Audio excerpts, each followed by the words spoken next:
नमस्कार साथियों, हमारे साथ डीएन मिश्रा अमेरिका से जुड़ चुके हैं। देश में बहुत अहम मुद्दा जिसको प्रदूषण कहा जाता है, प्रदूषण बहुत हो रहा है, जिसकी वजह से हमारे दिल्ली के मुख्यमंत्री अरविंद केजरीवाल और तमाम मुख्यमंत्री इस पर चर्चा भी करते हैं और काम भी करते हैं। ऑडिबल लगाते हैं दिल्ली के मुख्यमंत्री, लेकिन कोई कार्रवाई नहीं होती इस पर, ना कोई फर्क पड़ता है। डीएन मिश्रा जी, बहुत बहुत धन्यवाद हमारे चैनल में आपका। आपके द न्यूज एक्सप्रेस और समस्त दर्शक वृंद को मेरा हार्दिक अभिनंदन। जी जी। और अच्छा लगा आप लोगों के साथ जुड़कर। जी, देश और दुनिया में बढ़ते प्रदूषण से अनेक प्रकार के रोग फैल रहे हैं। जनजीवन, पशु पक्षी या यूं कहें हमारा जीवन तंत्र पूरी तरह से प्रभावित हो रहा है। क्या कारण है सर प्रदूषण का और कैसे बचाव इसमें?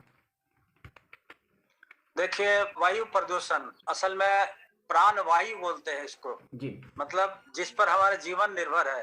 5 मिनट भी हम बिना हवा के नहीं रह सकते, और यही हवा हमारे फेफड़ों में जाके हमारे रक्त संचार से मिलकर उनको ऑक्सीजन प्रदान करता है, और फिर हमें तरोताजा या आयु का जो है बढ़ोतरी हो जाती है। जी तो अगर हवा को जहरीली बना दी जाए तो फिर तो जीवन दुर्भर हो जाएगा और कई तरह की बीमारियां होगी। जी तो इनसे बचने के लिए प्रदूषण के बढ़ते हुए स्तर को कम करना, एक्यूआई मतलब हवा के गुणवत्ता को मापने का सूचकांक जो है कि एयर क्वालिटी इंडेक्स के जी तहत हम मापते हैं। जी। अभी मैं आपको कैलिफोर्निया से फ्लोरिडा आया, 4000 किलोमीटर की दूरी 4.5 घंटे हवाई यात्रा के जरिए तय करके यहाँ पहुंचा। तो यहाँ मैंने देखा एक्यूआई एयर क्वालिटी इंडेक्स यहाँ का जो था, हवा की गुणवत्ता जो थी 19 थी, 19, बड़ा अच्छा। और वही नोएडा में मैंने देखा तो 425 के करीब था। जी। तो इस तरीके से वहां का लॉस एंजलिस में 32 जी हवा की गुणवत्ता। फिर अभी आपको वो तूफान जो आया था, बर्फीला तूफान टेक्सास में, तो डलस में 29, आज सुबह मैंने देखा 29 था एक्यूआई। और वर्जीनिया में देखा तो 33 था। तो मैं देखता हूं कि अपने भारत के ज्यादातर शहरों में हवा का स्तर जो है काफी नीचे है और प्रदूषण लेवल बहुत बढ़ा हुआ है। तो इससे जनजीवन को, और कई दफा उसमें सावधानी भी, जहां वेदर का मौसम का होता है तो उसमें ये बताते हैं कि इतना एयर क्वालिटी इंडेक्स है। साथ साथ ये सचेत करते हैं कि आप लोग जो खासतौर पे हार्ट के प्रॉब्लम जिनको है या सांस की प्रॉब्लम है, वो लोग बाहर कम से कम निकलें। तो ये कब तक चलेगा? मान लीजिए बाहर अगर जाएगा नहीं आदमी तो फिर रोजमर्रा का काम कैसे होगा? तो इन सब ख्यालों से ये है कि उसकी क्वालिटी को बढ़ाना सबका दायित्व है, चाहे वो सरकार हो या जनता हो। अब अंधाधुंध जो शहरीकरण बढ़ रहा है, शहर की आबादी बढ़ रही है, फिर नई नई गाड़ियां जो है दुनिया भर की आ रही है, तो इन सब से प्रदूषण का स्तर काफी दिन ब दिन मतलब वो हो रहा है, जिससे लोगों को कई बीमारियां होगी, या फिर बीमारियों के साथ जो ऑलरेडी बीमार हैं उनको दवाइयां असर नहीं कर पाएगी। जी जी जी। इसलिए कि उनके शरीर का जो क्षमता जो है दिन ब दिन कम होने लगेगा, तो एब्जॉर्प्शन मतलब शरीर में शोषण शक्ति जो है वो कम हो जाएगी और दवाइयों की डोज बढ़ानी पड़ेगी। जी। तो इस तरह कब तक होगा? ये जरूरी है कि हम लोग इस पहलू पर विचार करें, और चाहे राज्य सरकार हो, केंद्र सरकार हो, कोई ऐसी पहल करें। क्योंकि दिल्ली तो राजधानी है, वहां तो सब बड़ी बड़ी संस्थाएं हैं और बड़े बड़े सीटों पर लोग बैठे हुए हैं। जी। तो वो लोग तय कर सकते हैं कि भाई इसको, ये जरूरी है, क्योंकि आगे आने वाली पीढ़ी जो है, जो बच्चे हैं, उनको ज्यादा प्रभावित होगा, या बुजुर्ग जो है उनको भी ज्यादा तकलीफ उठानी पड़ेगी। जी। बाकी यही एक प्रदूषण नहीं है हवा का ही, इसके साथ साथ आपको ध्वनि प्रदूषण, गाड़ियां जो है बेमतलब का शोर मचाती रहते, हॉर्न लोग बजाते रहते हैं। यहाँ तो मैंने देखा कहीं भी, कई जगह अमेरिका में गया, मैंने यहाँ देखा कि गाड़ियों का हॉर्न नहीं बजता है। बताइए अब। और वहां तो रेड लाइट पर भी अगर गाड़ी खड़ी है तो वहां भी लोग हॉर्न बजाते हैं। तो फिर कैसे पता चलता होगा अगर कोई जा रहा है तो मिश्रा जी? वो असल में वो लोग जो है फासला काफी मेंटेन करते हैं, 12 फीट 10 फीट 12 फीट ऐसे फासला मेंटेन करते हैं और एकदम कंट्रोल वे में चलते हैं। उनको पता है कि जरा सा किसी के गाड़ी में लग जाए तो फिर वो लोग सू कर देंगे और जजमेंट जल्दी हो जाता है, तो हर्जाना देना पड़ जाएगा। तो बड़ी सावधानी रखते हैं लोग बाग। तो इसलिए यहाँ जरूरत ही नहीं हॉर्न बजाने की। अब ऑटोमेटिक लोग चल रहे हैं, अनलेस कोई बहुत बड़ा एक्सीडेंट ना हो जाए तब जाके कोई हॉर्न बजा सकता है। तो कहीं ना कहीं वहाँ पर नियम और कानून का बड़ा ध्यान रखा जाता है, लोग बड़े अपनी असल में ये लोग खुद सब अपने इंडिया के भी कोई यहाँ आएगा तो वो भी फॉलो करेगा यहाँ के जैसा ही। हम लोग तो भारत में जो है ना परवाह नहीं करते, सिविक रूल्स को उतना फॉलो नहीं करते। बिल्कुल, बिल्कुल। लेकिन यहाँ चाहे किसी कंट्री का कोई भी आए तो अमेरिका में ये खासियत है कि वो अपने में मिला लेता है, घुला लेता है, मतलब समाहित कर लेता है। बिल्कुल बिल्कुल। तो उसको मानना ही पड़ेगा। अब ऐसा नहीं है कि हम लोग तो इंडिया में मान लीजिए कहीं भी कुछ भी आदमी वो कर दे, पेशाब कर दे, ये सब चीज यहाँ नहीं है। जंगल में भी नहीं करेगा कोई, इस वजह से कि करते कोई देख लेना तो फोटो खींच लेगा मोबाइल से, या पुलिस को वहीं से बता देगा। मतलब वहाँ पे तुरंत कार्रवाई होती है, इन सब चीजों पे तुरंत ध्यान दिया जाता है। तुरंत हाँ। और यहाँ ये भी है कि पुलिस डिपार्टमेंट ना कोई हेरा फेरी है ना कुछ पैसे का लेन देन है, कोई ऐसा नहीं। तो मतलब कानून की व्यवस्था है यहाँ और कानून पर सारे लोग कानून को फॉलो करते हैं और फिर सब लोग काफी समझदार भी हैं, ये भी बात है। अब हम लोग तो इंडिया में सरकार के ऊपर सौंप देते हैं, ये सरकार करेगी। अब सरकार हमारे घर के सामने आके झाड़ू लगाएगी? बिल्कुल बिल्कुल बिल्कुल। तो प्रशासन के ऊपर थोप देते हैं सर, प्रशासन के ऊपर भी थोप देते हैं। हाँ हाँ वही चीज।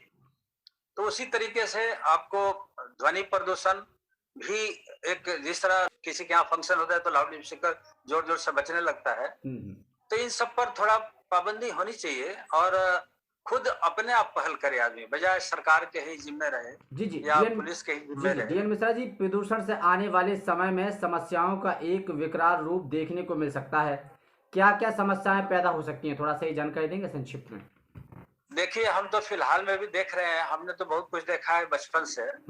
पहले जो है कई तरह के पशु पक्षी होते थे, बहुत सारे एक्सटिंक्ट होने लगे, मतलब कि वो समाप्त होने लगे, बहुत दिखाई नहीं पड़ते जो पहले हमने बचपन में देखा था। उसी तरह पेड़ पौधे, उनकी साइज बड़ी विशाल विशाल पेड़ हुआ करते थे, वो उनकी साइज छोटी हो गई। या फिर आदमी के कद में भी फर्क आने लगा है।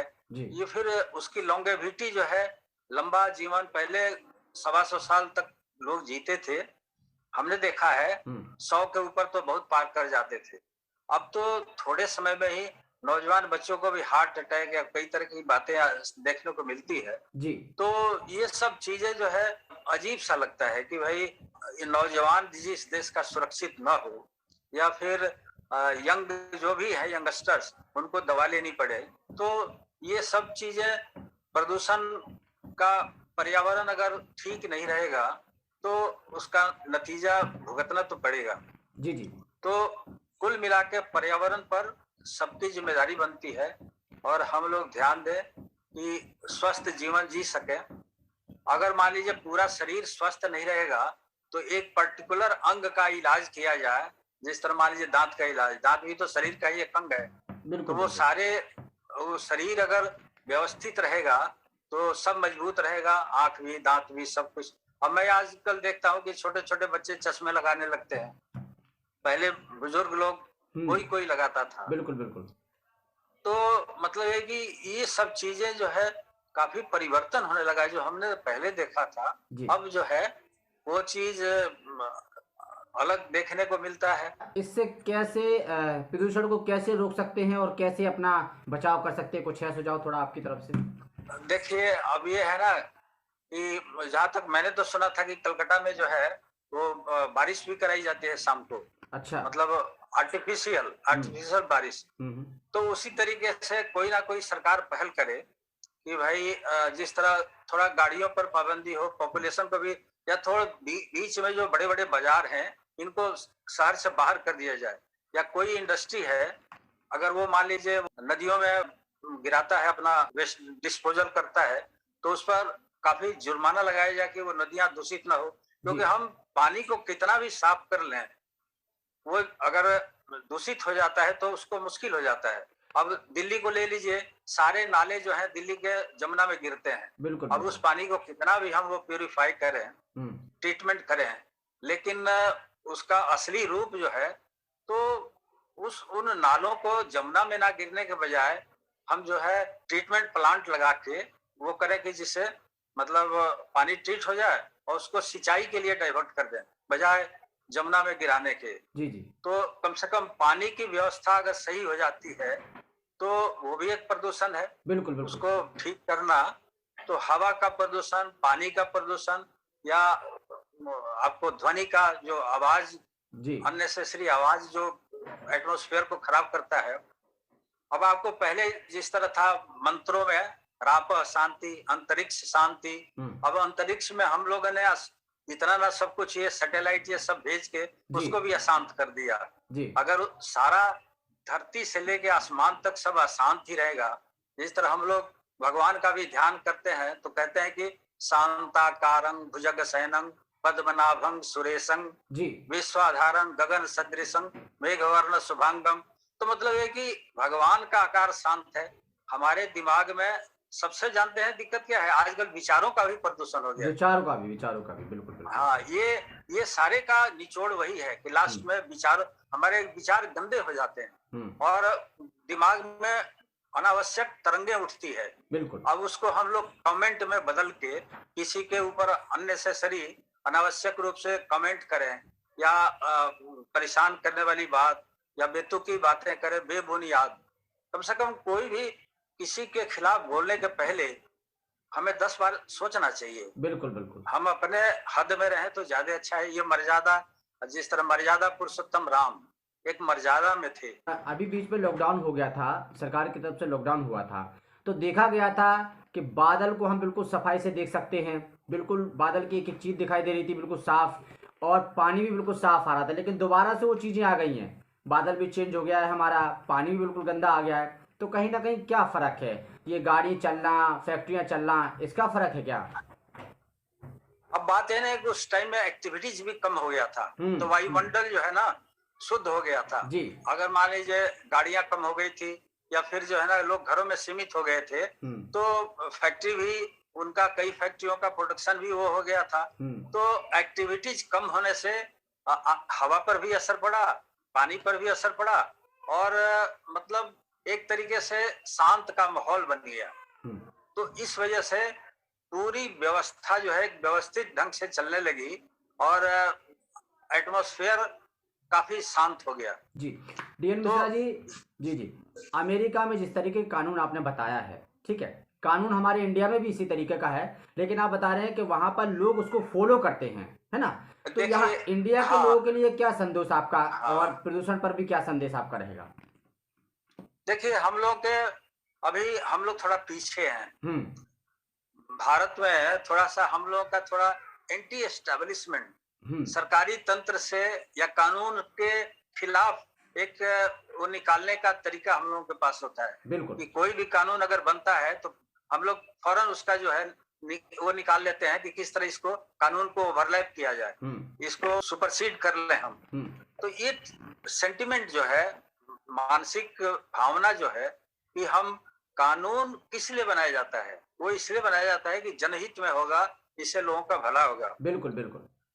जैसे अभी मान लीजिए किसान आंदोलन बेमतलब का, वो कानून किसी के समझ में आया नहीं या समझने की किसी ने कोशिश नहीं करी। बिल्कुल बिल्कुल। तो मतलब है कि किसी को हम पॉजिटिव वे में लें, सकारात्मक दृष्टि से देखें, न कि हम यही सोचें कि किस तरह इसका हम जो है इसको ओवरलैप कर दें, सुपरसीड कर दें। कुल मिला के हम लोगों को चाहिए कि थोड़ा पॉजिटिव वे में सोचें, नहीं तो फिर सरकार को सहयोग देना कोई बुरी बात नहीं है। बिल्कुल। खाली विरोध करना ही है जी।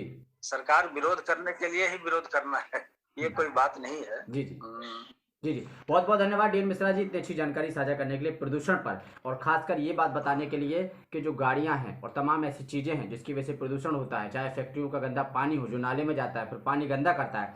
इन तमाम मुद्दों पर जो आपने जानकारी साझा की है हमारे दर्शकों को, हमारी सरकारों को, शायद हो सकता है कि आपकी इन बातों को लेकर मीटिंग हो, सरकारों की चर्चा हो कि इन पर किस तरीके से हमें अमल करना है, किस तरीके से हमें प्रदूषण से बचना है, क्योंकि ये भी एक ज़रूरी है। आजकल शादियों में ज़ोर-शोर से डीजे बजता है, प्रशासन की तरफ से गाइडलाइन जारी की जाती है कि इस डीजे का जो बजने का समय है वो 11 बजे तक है, 10 बजे तक है, फिर भी लोग रातों-रात बजाते हैं। लोगों को समस्याएँ होती हैं, कई लोगों के कानों में दिक्कत होती है। तो इस तरीके की चीज़ें हैं जो आपने जानकारी साझा की है। बहुत-बहुत धन्यवाद आपका। और मैं आपको एक बात बता दूं, अपने दर्शकों को एक बात बता दूं कि डीएन मिश्रा जी का और हमारा और हमारे चैनल का किसी को ठेस पहुंचाना नहीं है, सिर्फ हम संदेश देते हैं ताकि लोग इससे जागरूक हों। बहुत बहुत धन्यवाद डीएन मिश्रा जी हमारे चैनल में इस तरीके की जानकारी देने के लिए।